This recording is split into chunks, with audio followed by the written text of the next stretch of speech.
You've built a successful life, but now what? Welcome to the Gen X Collective podcast. We're for men who are navigating midlife with purpose, health, wealth, family, work, and the mark you've made on the world. We're talking about the stuff that really matters with experts who have solutions, advice, and a sense of humor. And now, here's our host, Laurent Truc.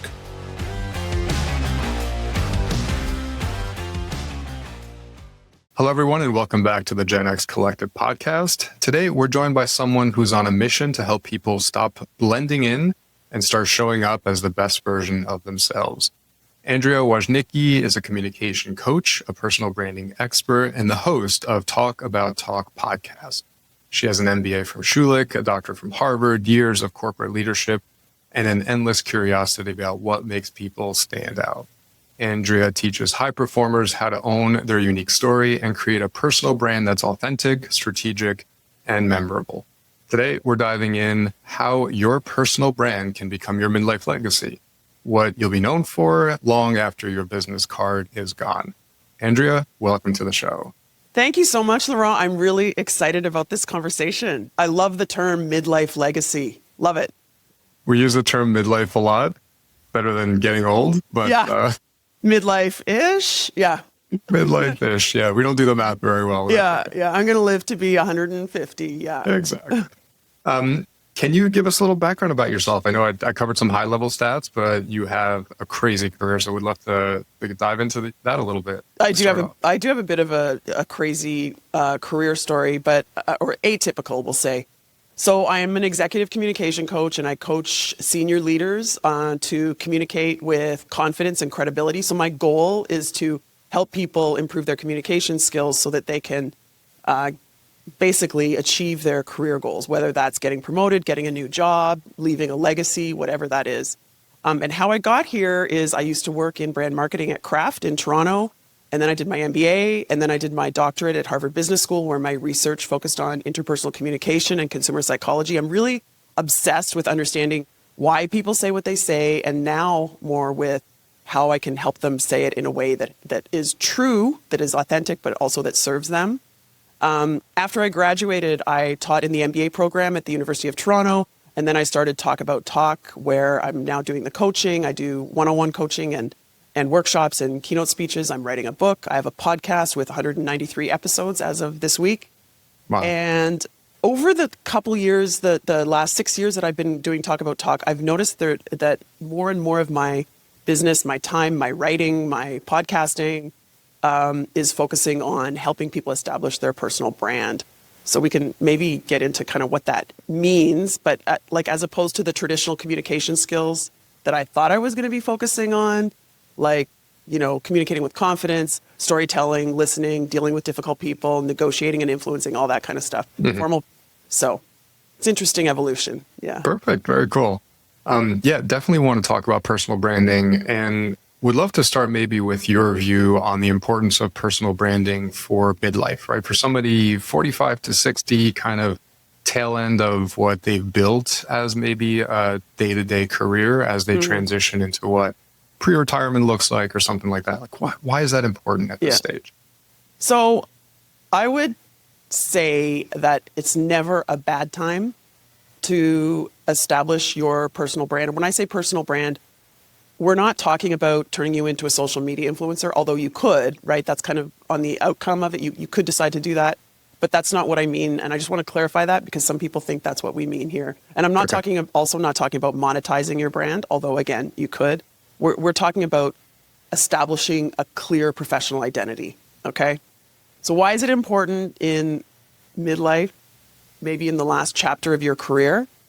I would say the two times when it's the most important are as a senior executive or when you're kind of at the end of your career. I don't want to say end.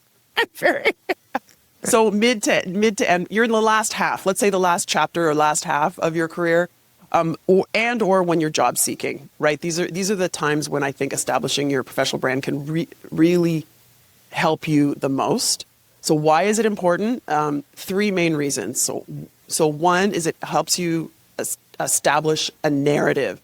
So the reputation, the words, the phrases, the things that you want to be known for. You're talking about them, and then other people are also kind of reinforcing it back. So it becomes like a positive loop of reinforcement. So controlling your narrative is the first one. The second one is that it provides you with focus and direction. So this is something that I find, Laurent, a lot of senior folks will come to me. So one gentleman came to me and he said, I'm a CEO. My company just got bought. I want to get a new job as a CEO somewhere else, but I'm not sure where, and I'm not sure how to talk about myself because I've worked in so many industries and functions. And so in our work together, we ended up identifying his purpose, right, is being a trailblazing CEO in certain industries. And he said, I'm not like a keep it in the tracks. I'm a explore this. I'm a real trailblazer. And so when he went out on the job market, he was able to say, this job is perfect for me because my superpower is, monetizing opportunities outside of where the organization would have been, right? So it's focus and direction. And that's a big one, I think, especially at the end of your career when people are like, I've only got one more gig left in me. I want to make sure it's the right one. Okay, and then the third and probably most important benefit of doing this work at any time, but even at the end of your career, is that it elevates your confidence. And there's academic research that shows when you clarify your self-concept, when you do the work to identify who you are and what your superpowers are, your confidence, your self-esteem will be elevated. And I'm not talking about being arrogant, but being really clear on what your value is. There's something really powerful about that. That's interesting because most of us have had many pivots in life. Yeah. And being able to summarize into who we are is usually your last title. That's kind of what you tell people. And many people, like, depending on your title, isn't clear at all what that means. But it very seldomly maps to what you're good at. Just because you have a title, usually a role has a lot of depth to it, and you may be good at one part of it and not another part of it. So especially at point number 2 resonates a lot. Yeah. Laurent, that is a very, very insightful point. I think when people say, what do you do? It's like, I'm a fill in the blank with my title at fill in the blank with the organization. And I encourage my clients to really, after we've done the work on their personal brand, to answer the question in terms of what their superpower is. Like, it could be industry or functional expertise. It could be your leadership style. It could be your purpose, right? So one woman that I was coaching, she's a senior partner. She's like, my purpose is creating impact for clients and the teams that report to me, period. And if as long as I'm creating positive impact for those parties, so when people say, what do you do? That's how she answers the question. And then how do I do that is through my role, blah, blah, blah. I think that's a wonderful point. I also want to add that when you asked me to briefly introduce myself, I could have done, and in fact, it crossed my mind for a split second. I could have done what most people do, which is, well, I graduated with a Bachelor of Commerce degree, and they tell this like chronological narrative. I don't know if you noticed this, but I started with who I am and what I do now, right? So how you introduce yourself is key. It's the most direct way to reinforce your brand. It's your words from you, about you, right? So can you break that down? Is there like a schema that you use when you introduce yourself that we should all be using and we're not? I will send you a link that maybe you can add to the show notes here. So one of the most common questions that I would get from my clients, especially in fact the senior clients, the most senior leaders who had tons of experience, right? They have this breadth and they're like, I don't want to say I've done it all or I've done so many things, I don't know where to begin, because that's not compelling. Yeah. So how do you introduce yourself became something that I was coaching a lot of folks on. And then I came up with this 3-step framework, and it worked with my clients. So I decided to write it up. I sent it to Harvard Business Review in 2023. It was published, and it was one of the 3 most downloaded articles at Harvard Business Review that year. So wow. Yeah, and it's easy to remember. So the reason it's so popular is it's 3. I'm big on the power of 3. It's 3 simple things. The next time someone says, introduce yourself, Laurent, just go, I've got a framework for that. It's present, past, future. So always start with the present tense. You can simply say who you are and where you do it, or like what you do and where you do it. Okay. Or if you've done the work, you can also elaborate on and my leadership style is. Or so, Laurent, you could say, I have a couple of roles. I do this and I do this. My real passion is, or my real expertise is, right? So present tense. Okay. Then you go back to past tense. And in a professional context, this is where you establish credibility. So you could say something simple like, previously I did this, it taught me this.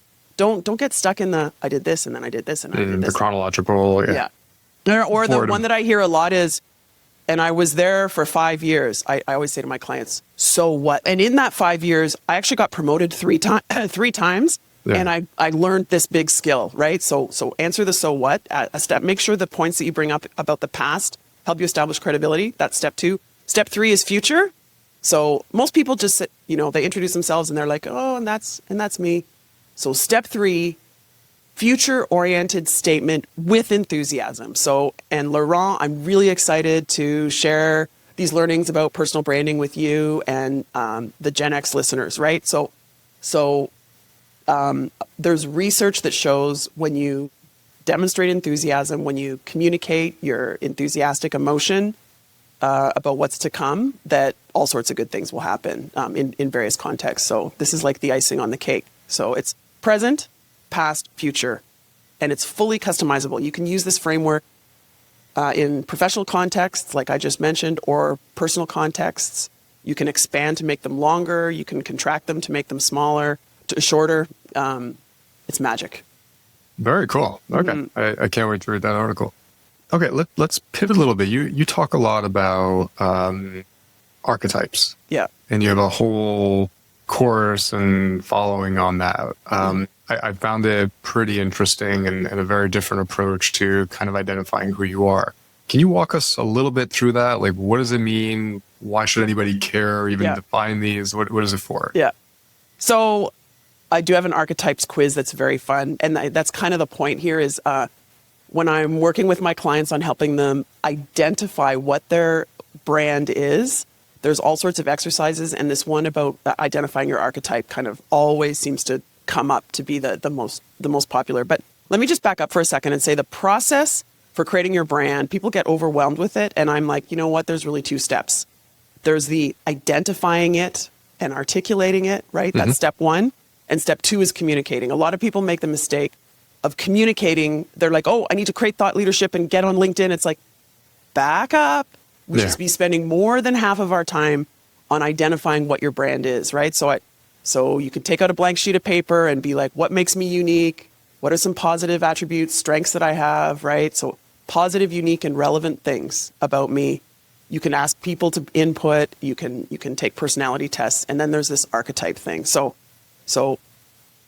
based on the research that's been done on archetypes for centuries in anthropology and psychology and sociology and all of the ologies, there are 12 common archetypes, and I played with them a little to make them relevant in a professional context. So there are 12 professional identity archetypes, and the power is in identifying the 1 or 2 that really resonate for you, because archetypes are universal patterns that describe how we think about people, how we categorize people.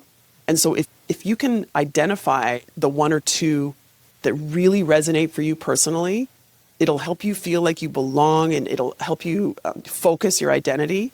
And then as you're sharing that with people, you wouldn't say, I'm a sage and my 2 are sage and magician.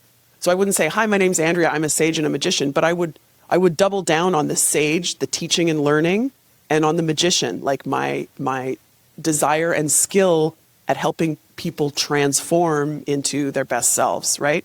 So your archetype, did you do the test, Laurent? I did do the test. I did it a while ago when we first talked. I actually can't remember. I only got 1 archetype. I didn't get 2. I don't know if there's a follow-up I needed to do. But I was also a sage. And actually, maybe let's back up. So for folks who don't fully understand an archetype, is it personality? Is it skill set? Is it ambition? Like, break that down around like how in-depth is it, or what makes up an archetype? That's such a great question. So it's actually all of the above. Okay. So the thing that I think is so compelling about archetypes compared to, so people, I know this, from reading and from my own personal experience and also from working with my clients, people love being categorized, right? So you identify which person, if you've ever taken the Myers-Briggs MBTI, which it's the most common personality test that people have taken, people love like reading the description and being like, yes, that's me. So for most personality tests, it's not that the scales or the traits that you're being evaluated on are the only ones, right? So the interesting thing about the archetypes is there are 12 archetypes and you will fall into one or two of them more so than, and it's not that, you have primary and secondary and then ones. So there's a jester archetype, which I respect people that are funny. I think you have to have a high IQ to be funny. I know I'm not funny. I wish I was, but that's not me, right? There are other archetypes where, like the explorer archetype. I have a little bit of that in me. I was podcasting before a lot of people really knew what it was, but that's not my primary archetype. So this is like a tool for us for self-reflection, right? To think this is something that's positive, unique, and highly relevant to me, that is going to guide me in my choices about what I do, maybe in my personal life and my professional life, and in how I talk about myself, right? So that's kind of the real power in it. And to answer your question directly, it is all of the things that you said. It informs your leadership style. It informs your relationship style. It informs probably the types of activities, including roles at organizations or what career you're going to pursue. What's going to come easy for you, right? So it really aligns to all the things that make you, which makes, like, if everything around you maps to that, then life is way easier. Yeah. Right. Yeah. And I find when I help people identify their archetype, they're like, that's why when I was, a university professor, I was the happiest, or that's why I really hated that job of blah, blah, blah, because, right? So, and all of a sudden, retroactively, everything makes sense. And then looking forward, it becomes more clear what you should do. So back to your question of midlife legacy. Got it. My wife just texted me, told me I was wrong. I was king and sage, so I did have the two. I told her right away after I did it. She's like, how do you not remember this? It was those two that were my archetypes. Nice. Yeah, that totally makes sense. I remember doing a whole bunch of tests around extrovert, introvert, and the saying I always go back to is if you're introverted and you are in a role that's very extroverted, you end the day exhausted. Whereas if you're an extrovert and you spend the day in an extroverted type of role, you get energized by the amount of work that you do. Yeah. And I find this is the same thing. If you're in a role that just doesn't map to your archetype, it just drains you and it's very difficult to get through the day. Laurent, we could do a whole episode on introverts and extroverts. I mean, I think introverts get a bum rap. Introverts are the best by the way, I'm an extreme extrovert. Okay. But I have so much respect for introverts. I'm married to a pretty extreme introvert. They are the best listeners. I mean, this is research. This is not me. This is the research. They are the best listeners. They're often the best leaders, actually. And if you can learn to manage your energy, and by the way, that goes for extroverts as well. Like, I know if I go to I used to, be on this board where we had very late board meetings, and I'd come home and I'd be wired. Like, I had to learn to manage my energy. Yeah. Anyway, that's a whole other topic. I'm an introverted sales guy. It's not easy. Manage your energy. Manage your energy, Laurent. We may do. Yeah. Okay, great. So you have an archetype framework. So I know you developed a questionnaire. How does somebody who maybe is interested in exploring that, how would they start to better understand their archetype? And then once they do understand that, how do they leverage that? How does it all kind of fit together? Yeah. So you can take the quiz. It's 12 questions. It's at talkabouttalk.com/archetypes quiz. And you'll get 2 emails. The first email will tell you your primary archetype, and the second email will tell you your secondary archetype. Okay. And what do you do with this? So what I say is you read the description of the archetype, and then make sure when you're talking about yourself in term, they call it, self-promotion. When you're talking about yourself, your strengths and your work, you're not saying you're good at everything, but you know what you're good at. The themes in that archetype should be emphasized because especially if when you read it, you're like, yep, that's me. Think about generally when you talk about yourself, when you introduce yourself, and even in the decisions that you make about what you're going to pursue and not pursue, to keep this in mind. Okay. So it can be how you describe yourself, but it also can be a little bit prescriptive in terms of encouraging where you might want to focus. And then the other thing is the words in the document that you get in the email. So the words for how you describe those are things that I say, go for it. Like steal those words, just use them. The explorer, a great example of this is the explorer archetype. One of the adjectives that I've emphasized on the output for that one is trailblazer. And whenever someone comes out as an explorer, they're always like, I love the word trailblazer. I'm like, well, use it. Like, I am a trailblazing CEO who, whatever. Okay. I have a quick story. I was coaching a CEO who was looking for a job and whatever. He ended up being explorer. And he, long story short, after 3 coaching sessions, said to me, Andrea, before we get going with the coaching today, I have a story to tell you. I was in 3rd round interview this week for a position that I thought I wanted, but I was starting to get some vibes that they were not looking for a trailblazer. And he asked them, are you looking for a trailblazer, or are you looking for the sea captain who's like steering clear of debris and keeping us on track? And they said, right. Oh, good question. We're looking for the latter. We're looking for the sea captain, not the trailblazer. And he said, I don't think we should pursue this any further. I'm so sorry, but my superpower is being a trailblazer, and I will die if I can't be. And he walked out. Great. He politely walked out of the interview. That's great. Yeah. Isn't that crazy? That is crazy. You say both parties a bunch of time. Yeah, I always have to add this. He's a really, really nice guy. He was not being disrespectful. Very cool. Very cool. What are some of, you've the opportunity to work with so many CEOs or so many executives or just individuals in terms of polishing their communication. Yeah.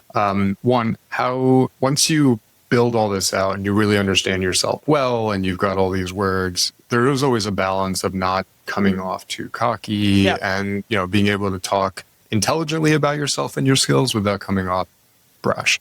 Any tips on that? Like, how do you kind of know when you're positioning yourself in the right way? Yeah.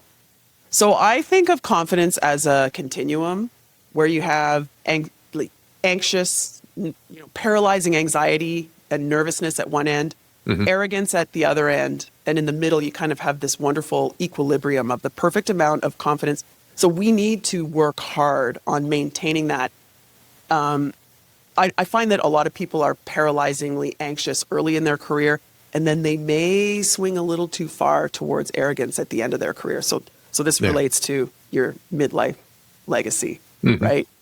So the power of identifying your personal brand and your, again, keyword is unique strengths and superpowers, is arrogant people think they know everything and they're good at everything. They're defending their position no matter what, even if they don't know what they're talking about, right? Versus confident people who have done the work to establish and identify and articulate their unique personal brand. They know what they know, and they're keen to learn more. So this is actually a mantra that I say to myself before I turn my mic on, before I, go and give a keynote speech, anything that gets my anxiety up. I say to myself, Andrea, you know what you know, and you're keen to learn more. So I know what I know. Ground yourself in your unique personal brand. You know what your strengths are, and don't forget you're keen to learn. You don't so remind yourself about your growth mindset, and then you will. Anyone who has a growth mindset is not arrogant. And by the way, the other thing is, Laurent, if you're worried about becoming arrogant or sounding arrogant, you're not. You don't sound arrogant. It's the people for whom that doesn't even cross their mind. Those are the folks that are arrogant, right? We know them. Yeah. Those are the ones where other people tell them they're arrogant. Yeah. Self-awareness, buddy. Come on. Yeah. Absolutely. Yeah. Okay. Very good. So these are all great, not just tips, methodologies. portraying your brand is, obviously we do it every day when we communicate with individuals. But to your point where you said in the beginning, there is potential impact on social media, LinkedIn. Like, do you have suggested best practices that people can reference? I would love to see, like, in your mind, what is the perfect LinkedIn profile or something like that? Like, what do you have that that people can take a look at to get an idea of how they can brand themselves better? So I do have LinkedIn tip sheet, but let me just quickly say, so remember, this is step 2, right? Once you've done the work to identify your unique strengths, the things that you want to reinforce, go right to your LinkedIn and make sure the top 3 elements are optimized, right? So your headshot, the little circle, your banner image. Your banner image should either directly or indirectly reinforce something about your professional identity. It could simply be your logo for your organization, or it might be a quote like, "I know what I know and I'm keen to learn more," or it could be whatever it is, right? And then your headline. So this is a huge opportunity to reinforce your brand. You have 220 characters to write the words that will help you be, first of all, discoverable for the things that you want to be discovered for, but also for anyone that looks at your profile, they're going to see your name and then they're going to read your headline. And so if you look at mine, it's like I've got podcaster, I've got personal branding there, I've got communication skills. So make sure your strengths, your leadership style, your values, sometimes even your mantra, use the 220 characters there. And then go down to your about section. So once you've got those 3 things optimized, go down to your about section. 3 tips, actually. I'm big on the power of 3. 3 tips. 1, write it in first person. So it is professional, but it's personally from you. It's like as if you're personally introducing yourself to someone, not Andrea is, but rather I am, right? Okay. So, hi, my name's Laurent. I'm blah, blah, blah. Okay, first thing. Second thing is use my self-introduction framework. Start with the present, then the past, then the future. And the third thing is don't be afraid to put lists in there, like expertise, and list your expertise or your thought leadership areas or whatever it is. And then Is a list more because it's visually easier to connect with, or is there any other psychology behind that? Yeah. So people don't read. This is what the research shows. Paragraphs that go more than 3 lines, they skim it if they read it at all. So you want to break up your paragraphs, and people will be like, "Oh, a list, exciting! I can like subconsciously, right?" So knowing myself, I think 3 lines is probably way more than what I have. Yeah, exactly. Like, oh, she just described me. That's right. Very cool. Anything else that we should talk about from a branding perspective? I know you can go on for hours on this, but just in terms of maybe summarizing or other targeted value add that you can give to the group, what else would you recommend or talk through? So I would say the number one most important thing to keep in mind is also the most common mistake that people make. So the most important thing about your brand, especially when you're mid to senior career, is to focus on what makes you unique. And I've had so many conversations with people who are trying to make their brand what other people think it should be, as opposed to in their heart and in their mind, what their unique strengths are. So the most common mistake is basically copying others. So we look around, we see successful folks. I'm going to be like that. And I have a son who's 21 who just started his first job. And I said, I don't want to talk to you about your personal brand. I want you to go and emulate people that you admire. In 10 or 20 years, that's when you double down on your unique strengths. So I would say that is probably the most important thing. And I mean, I can give you some other resources to share in the show notes, but there is truly magic when you double down on your unique strengths. No one can, it's not that no one else will have the same strength, but it's like, well, you would probably love to talk to that other person because you genuinely, it's a positive, unique, and relevant thing about you. And you'll be happier and more successful than you ever would be if you were just doing kind of what's expected. That's fantastic. That's perfect. Very good. Yeah. And any resources that you may have on all this in terms of, I know you have the questionnaire, but as you're talking, I'm like, okay, what are my strengths? I mean, it's a pretty it's a process, right? You have to really introvertedly look at what are all the different things that you like to do, don't like to do, and map that out. I'm assuming, like, when you coach people through it, is this a long session? How long does it take for people to find out what their strengths are? So I have master classes where I take small groups through it. In the fall of 2025, I have one that's for women only, but in the spring, everybody's welcome. In January, I have another program.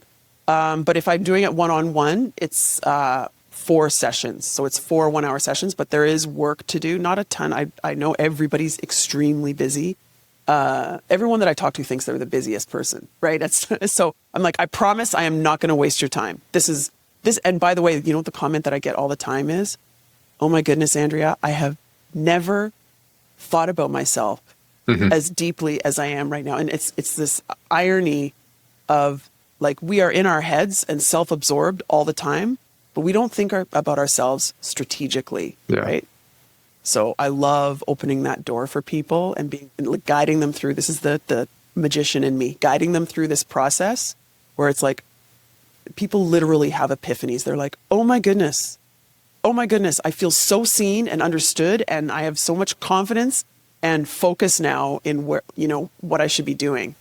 It's incredibly satisfying for me. And I hear from people that doing the work is, it changes everything. It really does. Yeah. I'm sure. And it's like the first step, and then defining, because like you said, we have probably one more big go at a life-changing, impactful career shift, right? Yeah. And none of us have we just can't get wrong. It's got to be perfectly aligned to make it fun and to make it enjoyable and lasting and meaningful. Yeah. And so spending this time to understand who you are and what you need that job to look like. Yeah. Sounds like it's well worth the effort and the requirement there. Literally this morning, Laurent, I read a headline. I didn't read the article, but it was about how to deal with the job that you're in when it's not your passion. And my thought was, thank goodness I am doing something that I love, because it's a perfect combination for the sage and the magician, right? Being an executive communication coach. And I'm getting the same sense from you, like what you're evolving to, Laurent. It's like you're feeling this sense of satisfaction. And then all of a sudden, when you hear people complaining about their jobs, it sounds foreign, thankfully, right? Yeah, totally. And to the title of that article, it's like, well, it sounds like you should just quit. And the next thing to do. Yeah, easier said than done, right? Of course. Awesome. Well, Andrea, thank you so much for sharing your wisdom. Can't wait to see some of the show notes and all the pieces you're putting together. You said you're working on a book? I am working on a book. Yes, okay. I am. What's the topic on? The topic is on how to introduce yourself with confidence from doing the work on your personal brand. Perfect. Yeah. Perfect. Well, can't wait to see it when it comes out. And hope to have you on again. Like you have just so much knowledge. Yeah. I think this personal branding is probably scratching the surface, all the stuff that we can get into and talk about. So yeah, I would love to. I think what you're doing is fantastic too, Laurent. So let's talk again. That. Thank you. Thank you for the opportunity. All right. Enjoy the rest of your day. Thanks, Andrea. You too. Take care. Bye.